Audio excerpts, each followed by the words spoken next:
अस्सलाम वालेकुम, मैं हूं आपकी होस्ट नौशाबा माजिद और आज हम बात करेंगे कुछ मईशत पर। जैसे कि आप जानते ही हैं कि डॉलर की कीमत में बहुत इजाफा देखा जा रहा है, साथ ही रुपये अपनी कीमत मार्केट में खोता ही जा रहा है। मईशत का बहरान है और सियासी गैर यकीनी सूरत हाल, ये तमाम मसाइल से आज हमारा मुल्क दो चार है। इन पर डिस्कशन करने के लिए आज हमने दावत दी है एक senior economist mister Shakeel Anwar कमाल। अस्सलाम वालेकुम सर, कैसे हैं आप? Thank you very much, I am fine, thank you. हमारा रुपया इंटरनेशनल मार्केट में अपनी कदर कीमत खोता जा रहा है।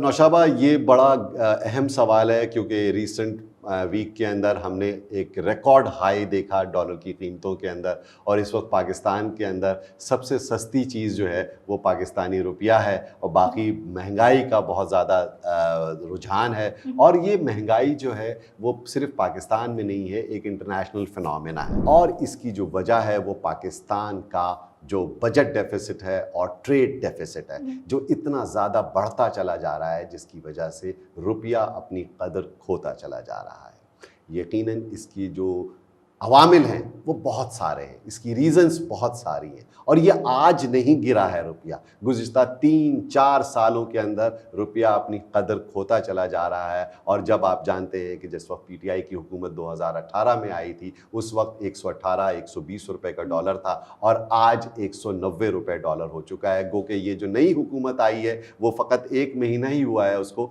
और यही अराउंड में इसी के आसपास ही रुपया हूवर कर रहा था अगेंस्ट डॉलर। और इस वक्त जो सूरत हाल है वो डेफिसिट की बहुत ज़्यादा है, इसलिए कि पाकिस्तान के ऊपर खसारा बढ़ता चला जा रहा है, पाकिस्तान के अंदर पॉलिटिकल इनस्टेबिलिटी है, और पाकिस्तान के अंदर जो सियासी रस्साकशी इतनी टेंस हो चुकी है कि लोगों का, बिजनेसमैन का कॉन्फिडेंस शटर हो गया है। हमें पता नहीं है कि कल क्या होगा, हमें पता नहीं है कि आज हम जो बिजनेस कमिटमेंट कर रहे हैं कल वो फुलफिल कर सकेंगे या नहीं करेंगे, इसलिए कि गवर्नमेंट की पॉलिसीज़ का पता नहीं है, गवर्नमेंट का पता नहीं है। तो जो पॉलिटिकल इनस्टेबिलिटी है वो बहुत बड़ी रीज़न है here in Pakistan.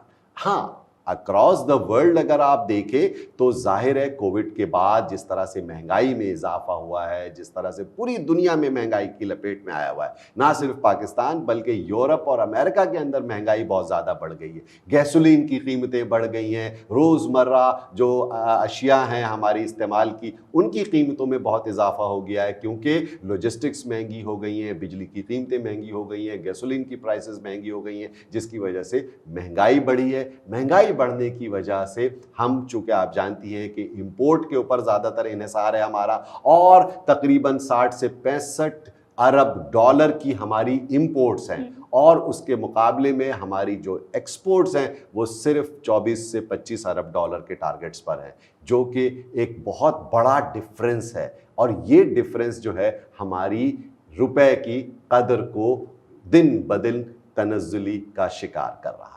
Right sir, आपने बिल्कुल सही कहा। मगर सर, जो IMF है, इंटरनेशनल मॉनेटरी फंड, क्या वो पाकिस्तान को इस साल कर्जा देने के लिए तैयार है?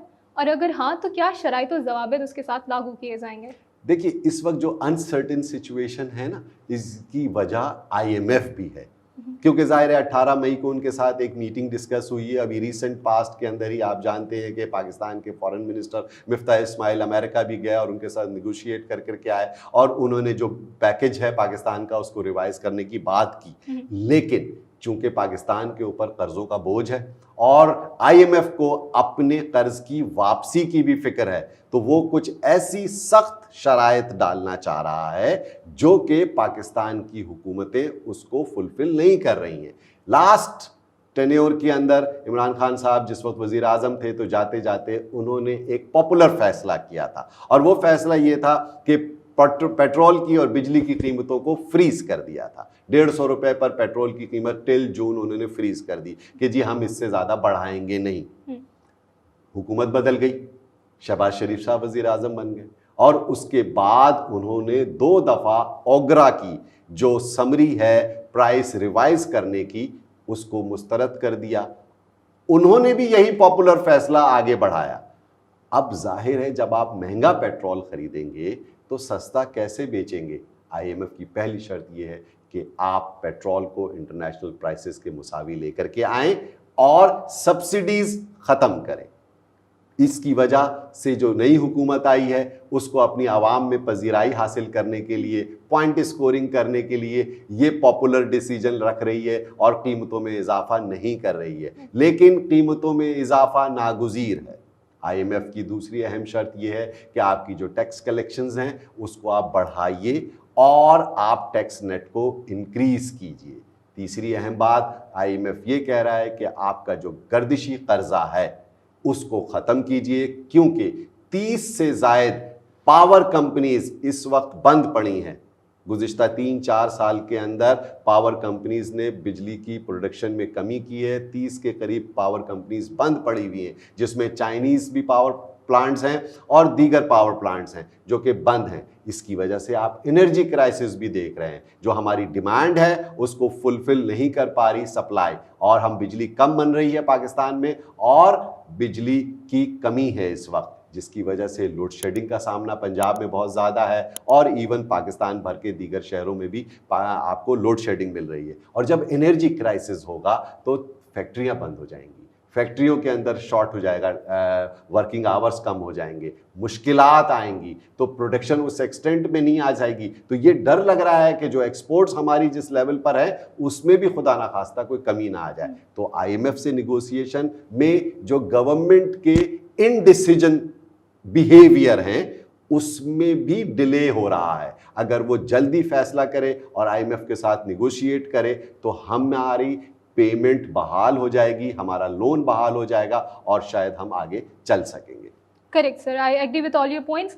लेकिन सर ये बताइए, इस हफ्ते का अगर जायज़ा लिया जाए तो पाकिस्तान स्टॉक एक्सचेंज जो मार्केट है उसमें नुमाया मंदी देखी गई है, उसकी क्या वजूहात है और इससे क्या असरअंदाज हो रहे हैं? अच्छा, पाकिस्तान की स्टॉक मार्केट जो है वो गुज़िश्ता कई महीनों से मंदी का भी शिकार है। बीच में थोड़ा सा आप सर्ज भी आया था पाकिस्तान स्टॉक एक्सचेंज के अंदर, लेकिन पिछले हफ्ते हमने रिकॉर्ड मंदी देखी है और इवन स्टॉक मार्केट जो है KSE 100 इंडेक्स 43,000 के नीचे ट्रेड हो रहा है। अब मसला ये है कि जब राइजिंग इंटरेस्ट रेट सिनेरियो है, आप जानती हैं कि पिछले मॉनेटरी पॉलिसी के अंदर स्टेट बैंक ने इंटरेस्ट रेट को 13.25% कर दिया और अब मजीद इंटरेस्ट रेट बढ़ाने की बात हो रही है और 15% इंटरेस्ट रेट की बात हो रही है। तो जब इंटरेस्ट रेट बढ़ेगा स्टॉक मार्केट से इन्वेस्टमेंट पुल आउट होगी। दूसरी रीज़न, पाकिस्तान की जो ओवरऑल मजमूई सियासी सूरत हाल है वो बड़ी शेकी है, इसकी वजह से इन्वेस्टर्स कॉन्फिडेंस नहीं होता।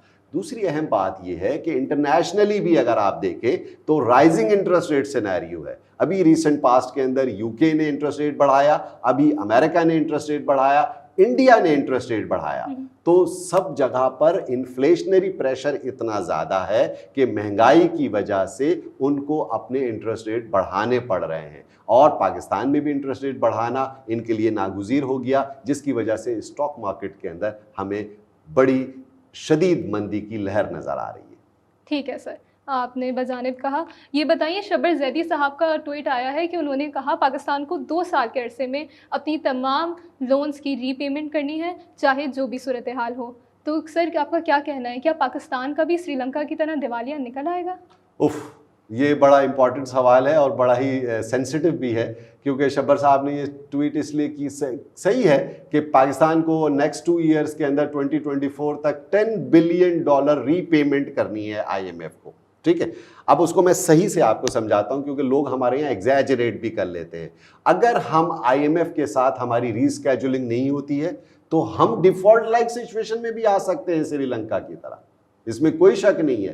तो इसीलिए मैंने अभी जैसे आपको पहले कहा कि गवर्नमेंट का जो इनडिसाइसिव बिहेवियर है, अगर वो जल्द उसको निगोशिएट करके IMF के साथ अपने लोन की फराहमी मुमकिन नहीं बनाएगी तो हमारी सूरत हाल श्रीलंका से मुख्तलिफ नहीं है। हमें रीपेमेंट्स करनी है और हमें कर्ज की अदायगी के लिए नया कर्ज लेना पड़ता है क्योंकि हमारी productivity up to the mark नहीं है।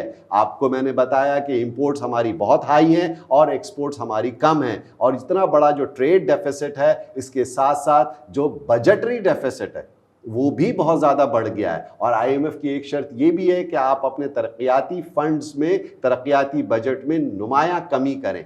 तो उनका मकसद ये है कि आप अपनी स्पेंडिंग्स कम करें और अपनी इनकम को जनरेट करें, और पाकिस्तान में इसके कॉन्ट्ररी यही हो रहा है कि हमारी आमदनी कम है और हमारे अखराजात बहुत ज़्यादा हैं। तो हम स्पेंडिंग ज़्यादा कर रहे हैं, हम इंपोर्ट ज़्यादा कर रहे हैं और हम मैन्युफैक्चर कम कर रहे हैं, हम एक्सपोर्ट्स कम कर रहे हैं और हम इनकम जनरेट बहुत कम कर रहे हैं। तो ऑब्वियसली इस बैलेंस को पूरा करने के लिए हमें कर्ज लेना पड़ता है और उस कर्ज की वजह की अदायगी के लिए नया कर्ज लेना पड़ता है। That's what happened in Sri Lanka. वहां भी कर्ज पर कर्ज का मसला है, वहां पर गवर्नमेंट की इनएफिशिएंसी, लैक ऑफ गवर्नेंस की वजह से आज मुल्क दिवालिये का शिकार हो गया। वहां मुजाहरे हो रहे हैं, इवन वायलेंस इतना ज़्यादा बढ़ गया है कि लोगों ने सरकारी इमलाक को नुकसान पहुंचाना शुरू कर दिया है और वहां पर कत्लो गारत गरी का सामान है।